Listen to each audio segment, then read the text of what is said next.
मैं हूं कुलदीप यादव और परचेस क्लास की ऑनलाइन क्लास में आपका स्वागत है। दोस्तों, आज हमारा है डे 3 और हमेशा की तरह हम लोग करंट अफेयर्स का नए नए टॉपिक्स लेके आते रहते हैं और उनके बारे में हम डीप में पढ़ते जाते हैं, ठीक है ना। तो इसी में परिप्रेक्ष्य में आज जो हमारा टॉपिक है वो है महामारी रोग अधिनियम 1897।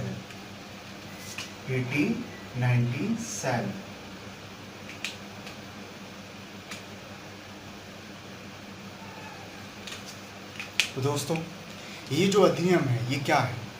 जब भी कोई महामारी फैलती है और उसकी रोकथाम के लिए सरकार को कुछ स्पेशल पावर दी जाती है, तो किस एक्ट के तहत दी जाती हैं? तो वो हमारा जो है एक्ट है वो हमारा जो अधिनियम है, जिस अधिनियम के तहत दी जाती हैं वह है महामारी रोग अधिनियम 1897। और वर्तमान में जो हमारा उड़ीसा राज्य है, उड़ीसा राज्य की सरकार ने क्या कह सकते हैं, उड़ीसा के जो राज्यपाल हैं हमारे, उनके द्वारा इस पर एक अध्यादेश लाया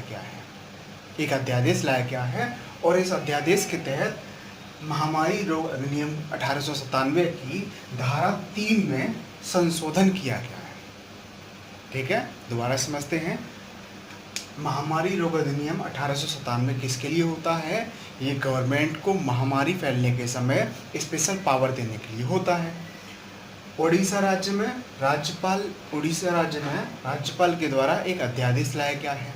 अच्छा, अध्यादेश कब लाया जाता है? आपको पता होगा कि जब संसद या विधानसभा सत्र में नहीं होती है तो कोई स्पेशली कोई काम करना होता है या उसको लागू ही कराना होता है, तो उस बेसिस पे राष्ट्रपति या राज्यपाल अध्यादेश ला सकते हैं, जो कितने समय के लिए? 6 माह के लिए वैलिड होता है। अगर 6 माह के अंदर इसको अगर विधानसभा या संसद से पारित नहीं किया जाएगा तो ये अपने आप में समाप्त हो जाएगा। ठीक है दोस्तों, तो होता क्या है कि इसकी धारा 3 में संशोधन किया गया। अब ये संशोधन क्यों किया गया वो देखते हैं। लॉकडाउन उल्लंघन, जैसा कि हम देख रहे हैं कि कोविड-19 फैला हुआ है हमारे आसपास और कोविड-19 के कारण सरकार के द्वारा लॉकडाउन लगाया गया है। और अगर लॉकडाउन जब लगता है तो लॉकडाउन के कारण होता क्या है कि लोग उसका उल्लंघन करते हैं। ठीक है, रोक लगी हुई है आने जाने पे, फिर भी लोग आ जा रहे हैं, बेवजह लड़के घूम रहे हैं। जैसे हमने बहुत सारी वीडियोस में देखा होगा कि लड़के बेवजह ही सड़कों पर घूम रहे हैं। तो इन्हीं से सब चीज़ों को रोक लगाने के लिए सरकार ने क्या किया है कि इसकी धारा 3 में संशोधन करके इसमें लॉकडाउन के उल्लंघन पर सजा का प्रावधान कर दिया है उन्होंने। किस तरीके की सजा देखते हैं। तो यहाँ पर 2 साल की या तो जेल हो सकती है अगर आप लॉकडाउन को उल्लंघन करते हैं। कौन से राज्य में? उड़ीसा राज्य में। या 1000 रुपये का आपको जुर्माना भरना पड़ेगा। लॉकडाउन उल्लंघन पर या तो 2 साल की जेल या 1000 का जुर्माना, या दोनों ही सजा में शामिल किए जा सकते हैं। मतलब क्या कि लॉकडाउन उल्लंघन पर या तो आपको 2 साल की जेल हो सकती है या 1000 रुपये का जुर्माना, या दोनों ही उसमें शामिल किए जा सकते हैं। ठीक है, तो महामारी रोग अधिनियम 1897 की कौन सी धारा में चेंज किया गया है? तो धारा 3 में चेंज किया गया है। किसके लिए? लॉकडाउन के समय में जो लॉकडाउन का उल्लंघन करते हैं उनके लिए सजा के प्रावधान करने के लिए। ठीक है, कौन से राज्य में किया गया है? तो वो हमारा राज्य है ओडिशा। इस ओडिशा राज्य के सीएम कौन है हमारे? नवीन पटनायक। आपसे पूछा जाएगा कि राज्यपाल के पास अध्यादेश लाने की जो शक्ति है वो किस अनुच्छेद के तहत दी गई है? तो वो हमारा अनुच्छेद है 213। ठीक है, अब 2 ही लोग जो है वो अध्यादेश ला सकते हैं। एक आपका राज्यपाल है और दूसरा कौन सा है? राष्ट्रपति। राष्ट्रपति को अध्यादेश लाने की शक्ति किस अनुच्छेद के तहत दी गई है? तो वो हमारा अनुच्छेद है 123 या 123। तो बहुत सिंपल है इसको याद करना कि राज्यपाल अगर देखें तो कितना होता है राज्यपाल को? अनुच्छेद कौन सा है? 213। और राष्ट्रपति का कौन सा? प्रेसिडेंट का तो हमारा है 123। ठीक है, तो अगर हम बात करें इसमें देखें तो नंबर 1 दिया हुआ है, तो मतलब क्या है, सबसे ज़्यादा अपर पे कौन होता है, हमारा राष्ट्रपति होता है। तो इसको याद करने का तरीका ये है, अगर जहाँ पर 1 होगा वहाँ पर राष्ट्रपति होगा, जहाँ पर 2 होगा वहाँ पर राज्यपाल होगा। 213 अपने अपने याद करने का तरीका है, मैं इस तरीके से याद करता हूँ और आप जैसे भी इसको याद कर सकें आप वैसे कीजिए। ठीक है ना। तो राज्यपाल का राज्यपाल के लिए अनुच्छेद कौन सा है, वो है 213 अध्यादेश लाने वाला, और राष्ट्रपति का 123। राज्य कौन सा, ओडिशा। धारा कौन सी, 3। सजा कितने की, 2 साल या 1000 रुपये का जुर्माना या बोध। किसके तहत, महामारी रोग अधिनियम 1897 के। तो इसमें अब हम दूसरा वाला टॉपिक देखेंगे। इसमें हमें दिया हुआ है कि एशिया विकास बैंक ने देश राज्य के साथ सड़कों के विकास के लिए ऋण समझौता हस्ताक्षर किया है। एशिया विकास बैंक ने भारत के किस राज्य की सड़कों के विकास के लिए ऋण समझौता हस्ताक्षर किया है। तो अगर हम देखें तो सबसे पहले हमारे सामने क्वेश्चन बनता है कि आखिर वो राज्य है कौन सा। तो इसको याद करने के लिए सीधा सीधा आंसर तो हमारा यही बन सकता है कि राज्य कौन सा है आपका, महाराष्ट्र। महाराष्ट्र राज्य की सड़कों के विकास के लिए एशिया विकास बैंक ने समझौता किया है। ठीक है, अब आपसे क्वेश्चन पूछा जाएगा, जैसा कि हमारे सामने क्वेश्चन है कि किस राज्य में सबसे अधिक सड़कें सबसे अधिक लंबाई की सड़कें हैं। तो हमारा वो कहाँ राज्य कौन सा है, महाराष्ट्र। सबसे अधिक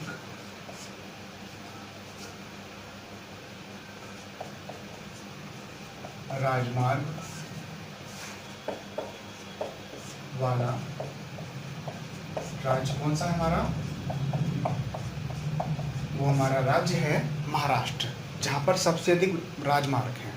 ठीक है, तो उसी महाराष्ट्र राज्य की सड़कों के विकास के लिए किसने, एशिया विकास बैंक ने समझौता किया है। तो एक तो पॉइंट हमारा ये हो गया जहाँ से क्वेश्चन बन सकता है, एक किस राज्य के साथ हुआ, तो महाराष्ट्र राज्य है। सबसे अधिक राज्यमार्ग कौन से राज्य में पाया जाता है, तो वो भी महाराष्ट्र है आपका।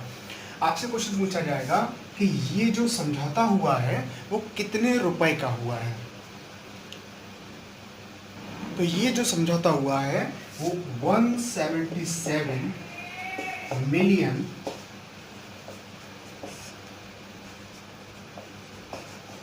अमेरिकी डॉलर। ये जो समझौता हुआ है वो 177 मिलियन अमेरिकी डॉलर का हुआ है। और कितनी लंबी सड़कों के विकास के लिए, 450 किलोमीटर राजमार्ग व सड़कों के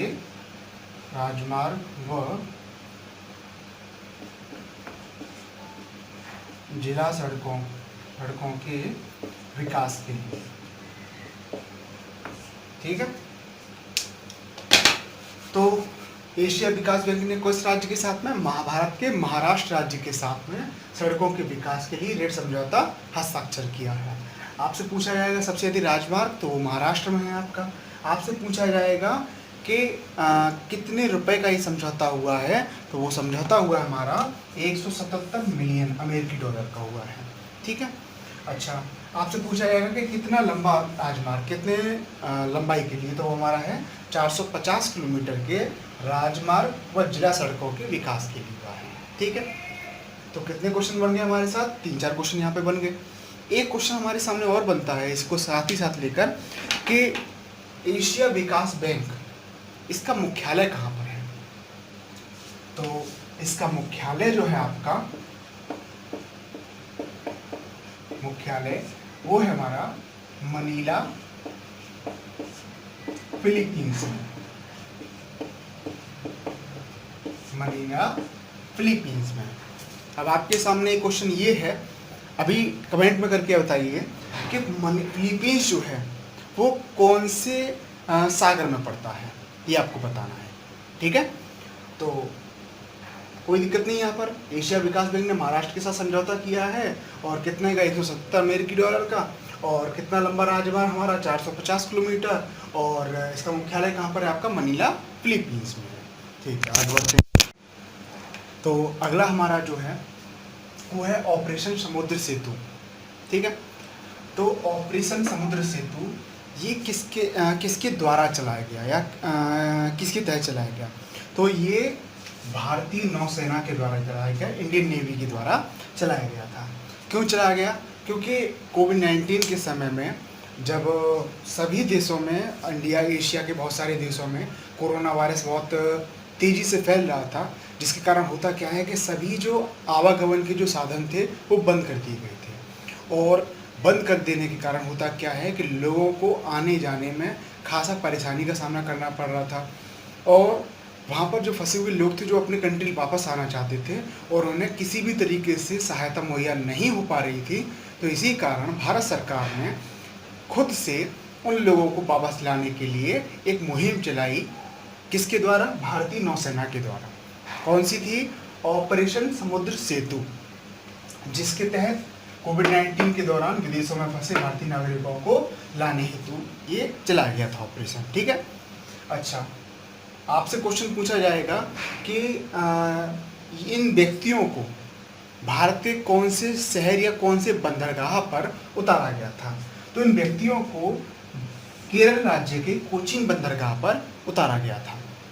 और इसके साथ ही साथ आपसे पूछा जाएगा कि किन किन मंत्रालयों ने एक साथ मिलकर इस ऑपरेशन को अंजाम दिया था। तो देखिए, सबसे पहला था इसमें रक्षा मंत्रालय, दूसरा विदेश मंत्रालय और तीसरा था गृह मंत्रालय। अब इनको समझते, इनकी भूमिका को समझते हैं। तो देखिए, सबसे पहला है आपका रक्षा मंत्रालय। रक्षा मंत्रालय के तहत भारतीय नौसेना आती है, और भारतीय नौसेना ने उन देशों तक जाकर और जाने के बाद में वहाँ के यात्रियों को लेके आना, ये इनका काम था। विदेश मंत्रालय का काम क्या था कि जिन देशों में ये जहाज या नौसेना के जो जहाज हैं वो जा रहे हैं, उन देशों से बातचीत करना, और बातचीत करने के साथ ही साथ उनके साथ सामंजस्य बनाने का कार्य जो था वो विदेश मंत्रालय को दिया गया था। ठीक है, इसके साथ अब बाद आता है हमारा गृह मंत्रालय। गृह मंत्रालय का काम ये था कि जब ये जो व्यक्ति हैं जब ये भारत में आ जाएंगे तो इनको इनकी जगह के हिसाब से इनका जो मूल स्थल है उसके आधार पर इनको भारत के विभिन्न क्षेत्रों में जहाँ पर वो रहते हैं या उनका जो निवास है वहाँ तक पहुँचाने का जो काम था वो गृह मंत्रालय के अंतर्गत था। ठीक है, आपसे क्वेश्चन पूछा जाएगा कि रक्षा मंत्रालय, क्या कह सकते हैं, रक्षा मंत्री अभी कौन है? तो वो कौन है वर्तमान में? वो है राजनाथ सिंह। राजनाथ सिंह। और गृह मंत्रालय अभी किसके पास में है? इनको तो सभी जानते हैं, कौन है? अमित शाह। अमित शाह। वहीं विदेश मंत्रालय, या कह सकते हैं भारत के विदेश मंत्री कौन है? तो वो है एस जयशंकर। एस जयशंकर या सुब्रमण्यम जयशंकर। ठीक है, तो आपसे पूछा जाएगा कि ऑपरेशन समुद्र सेतु किसके लिए चलाया गया? तो वो चलाया गया, किसके द्वारा चलाया गया था? तो भारतीय नौसेना के द्वारा चलाया गया था। किसके लिए? कोविड-19 के समय में विदेशों में फंसे हुए लोगों को वापस लाने के लिए।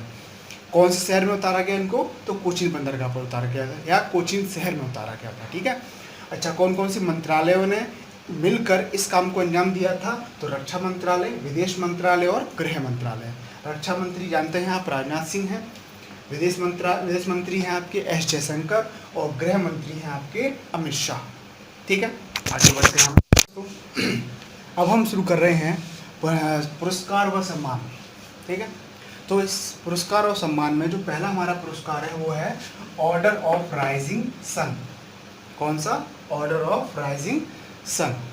ठीक है, अच्छा, order of rising sun. Rising sun, इससे हमारा एक क्वेश्चन बनता है कि उगते हुए सूर्य का देश किसको कहा जाता है? उगते हुए सूर्य का देश किसको कहा जाता है? बताइए कमेंट में ये क्वेश्चन। ठीक है, तो ऑर्डर ऑफ राइजिंग सन, ये जो पुरस्कार है इसके विजेता हैं डॉक्टर भंगजम धवाली। कौन है? डॉक्टर भंगजम धवाली। और कौन से राज्य से बिलोंग करते हैं? ये हमारे भारत के पूर्वोत्तर के मणिपुर राज्य से बिलोंग करते हैं। ये पुरस्कार देने वाला संगठन कौन सा है? जापान सरकार के द्वारा ये पुरस्कार दिया जाता है।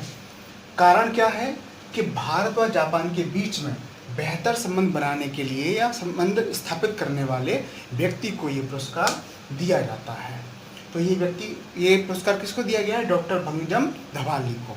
और इसके साथ ही साथ ये जो भंगजम धवाली है ये मणिपुर टूरिज्म फोरम के संस्थापक हैं। तो आपसे क्वेश्चन पूछा जाएगा कि बताइए ऑर्डर ऑफ राइजिंग सन ये पुरस्कार किसको मिला है? तो डॉक्टर भंगजम धवाली को। किस राज्य से बिलोंग करते हैं? तो मणिपुर राज्य से बिलोंग करते हैं। किसके द्वारा दिया गया है? भारत सरकार के द्वारा या जापान सरकार के द्वारा? तो जापान सरकार के द्वारा दिया गया है। कारण भारत व जापान के बीच में बेहतर संबंध बनाने के लिए या निर्माण करने के लिए करने वाले व्यक्ति को ये दिया जाता है। तो इस काम को किसने किया है? डॉक्टर भंगजम धवाली के द्वारा किया गया है। और इसका आपको आंसर क्वेश्चन जरूर बताना है कि उगते हुए सूर्य का देश कौन से देश को कहा जाता है। ठीक है, आगे बढ़ते हैं।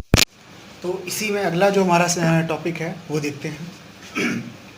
अगला है हमारा जो सम्मान वो है हमारा निक्केई एशिया पुरस्कार 2020। कौन सा?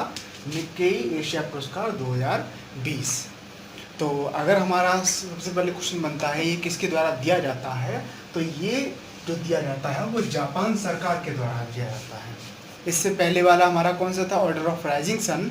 ऑर्डर ऑफ राइजिंग सन वो भी किसको दिया जाता है? किसके द्वारा दिया जाता था? जापान सरकार के द्वारा दिया जाता था। और किसको दिया गया था? डॉक्टर भंगजम धवाली को दिया गया था। ठीक है ना। अच्छा, ये किस क्षेत्र में दिया जाता है? तो एशिया के सिर्फ एशिया के ऐसे व्यक्ति को जो मानवता के अच्छे कार्य करे, मानवता के क्षेत्र में अच्छे कार्य करे और प्लस भविष्य के बेहतर निर्माण में सहयोग करे, निर्माण कार्य में सहयोग करे, ऐसे व्यक्ति को ये दिया जाता है। ठीक है। तो एशिया के ऐसे व्यक्ति को जो मानवता के अच्छे कार्य करे और भविष्य के बेहतर निर्माण कार्य करे। लेकिन इसके साथ ही साथ इसके क्राइटेरिया भी बनाए गए हैं कि वो जो अच्छे कार्य करेगा या भविष्य के निर्माण में जो सहयोग देगा वो किस तरीके से देगा। तो सबसे पहला है हमारा आर्थिक क्षेत्र, दूसरा विज्ञान और प्रौद्योगिकी और तीसरा है संस्कृति और समुदाय। इन 3 श्रेणियों में ये पुरस्कार दिया जाता है, आर्थिक, विज्ञान और संस्कृति। ठीक है। अगर हम आर्थिक की बात करते हैं, विज्ञान की बात करते हैं, तो ये विज्ञान का जो पुरस्कार है ये भारत के आईआईटी मद्रास के जो प्रोफेसर हैं थलप्पी प्रदीप, कहाँ के हैं? आईआईटी मद्रास के हैं, उनको ये दिया गया है। और इनको दिए जाने का कारण क्या है कि जल शुद्धिकरण के लिए नैनो टेक्नोलॉजी सक्षम पानी फिल्टर जो 2 पैसे प्रति लीटर की दर से साफ पानी मुहैया कराएगा। ठीक है। तो अगर हम इसके बारे में देखें तो किसके लिए, मतलब ऐसा इन्होंने फिल्टर बनाया है जो मात्र 2 पैसे प्रति लीटर की दर से लोगों को साफ पानी मुहैया कराएगा।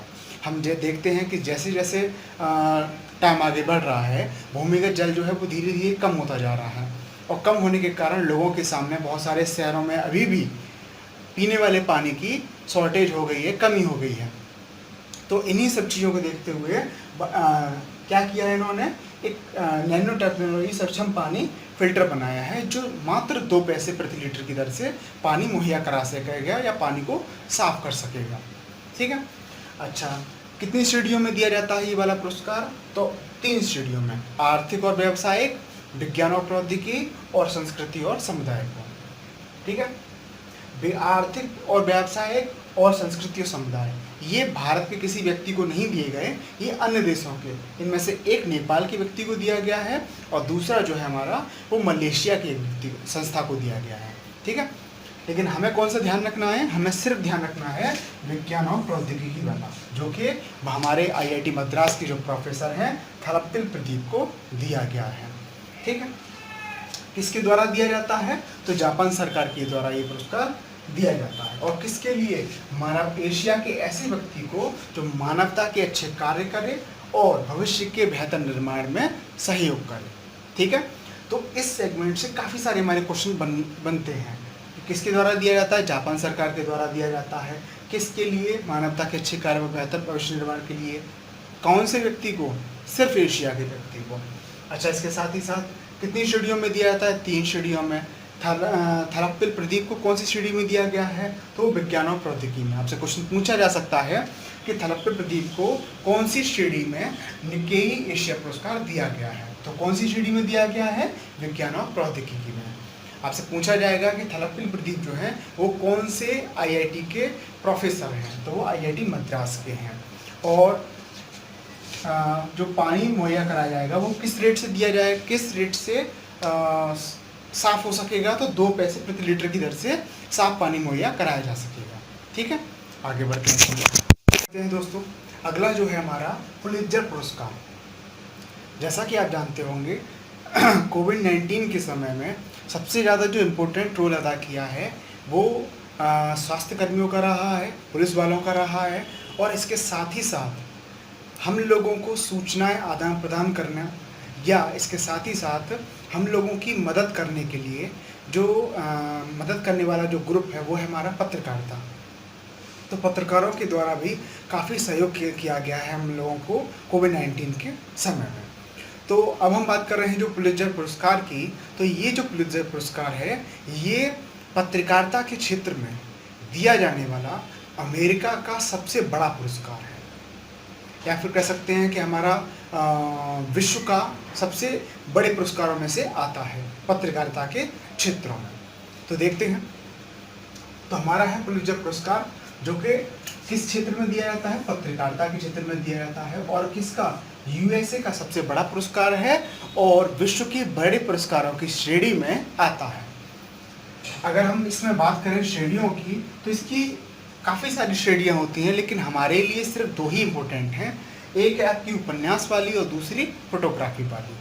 तो उपन्यास वाली में अगर हम देखते हैं तो उपन्यास के लिए जो पुरस्कार दिया गया है द निकिल